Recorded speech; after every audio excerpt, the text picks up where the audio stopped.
right, we got another wacky Brent invention here. Actually, this isn't my invention.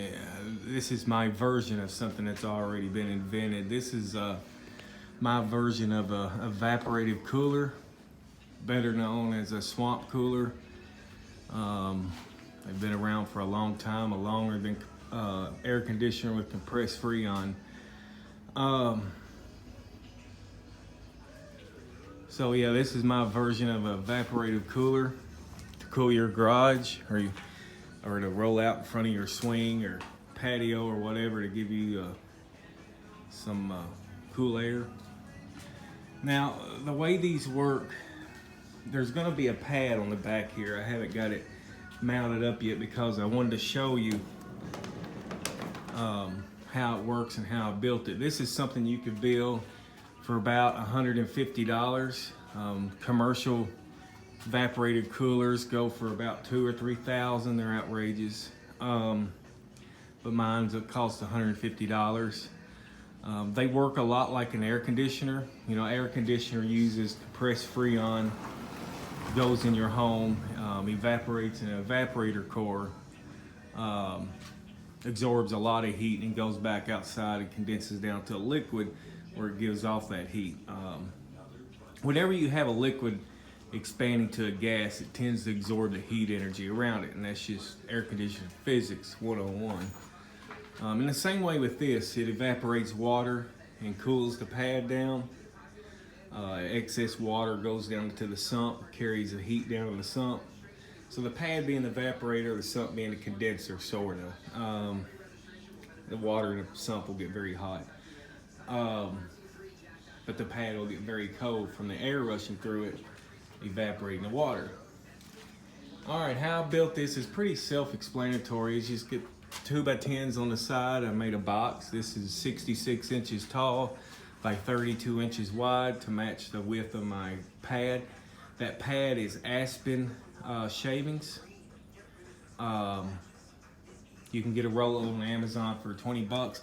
These are used out, they sell a lot of that out west. These are really used out west a lot to cool their homes because it's so low humidity, different than where we live. The front is just 3/8 plywood with 2 circles cut in it for the fan. Got two 2x4s on the bottom with casters on the bottom so you can roll it around.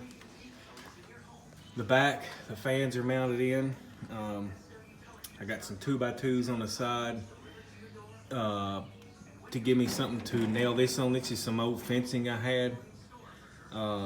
This keeps the pad from swaying in from the vacuum of the fan, holds it outright. Down here at the bottom is a wooden box, 12 inches deep, lined with plastic, and that's the sump. There's a pump down there, 500 gallons an hour. We won't be using that much, but that's what it's capable of. And it has a 9-foot lift. If you make one of these, make sure you check your pump because some of them only have a 3-foot lift, and it will not work with this. The weight of the water will not let it push up that far, but it goes into the PVC pipe, goes up and turns, and at the bottom there's several little holes drilled all the way down to keep the pad soaked. Air goes in, the pad gets cold and blows out the front and will cool you down. I had some stain left over I threw on here just for giggles. All the seams are filled with caulk, every one of them, to make sure it's an airtight seal. And that's about it. Pretty simple. These fans, this is 120 volts at 1.5 amps, so that's 180 watts. Plus 180 watts is 360 watts. The pump says it's 0.2 amps, so 1/5 of 120 volts is what?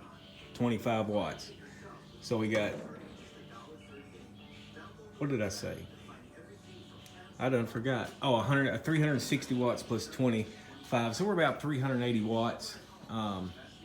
If you figure it up an hour, that's 0.38 kilowatts, and they're charging me 10 cents a kilowatt hour now. So 0.38 kilowatts times a dime is almost 4 cents an hour this takes to run it. 4 cents an hour, so you run it 10 hours a day, that's 40 cents times 30 days in a month, that's $12 a month this thing will cost you to run to cool your garage 10 hours a day. So I'm gonna put the pad on the back now. I'm using, these are real thin, they're aspen compressed and woven aspen actually, with a cheap fiberglass mesh over that isn't worth 2 cents. It's crap, but I'm gonna mount it up. I got some steel, 1/2-inch steel. This is left over from my fence I built last year for the pickets. The hose drilled in. I'm gonna put the aspen up and compress it with this to hold it in place, except for the top, because I want it frayed to act as a funnel to catch all the water coming down.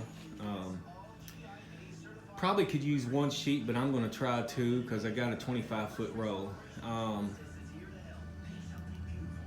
So it should be all right. You know, if you build these, you want enough surface area to cool it down, but don't think that you can make a bigger pad. For instance, if this was a 6-foot box with 2 fans in it, it's not going to get any colder. Actually, it would get warmer because the air speed slows down going through the pad, which means less evaporation. So you want, you know, just big enough pad where you can get by without overdoing it, because you want the air rushing through as fast as you can to cool the pad down. So now you can thicken the pad up. As long as the air goes through and doesn't restrict it, you can make it thicker, which will cool it down more. But wider or taller, no, that's works the opposite. So that's pretty much it. I don't know what else to say. I'm gonna put the pad on it and part video 2. I have a, where is it? I have a infrared gun I've had for years, and we'll shoot some temperatures. What is the temperature out here right now? 88 degrees out here right now in this garage. Pretty warm. I'll be back in a minute.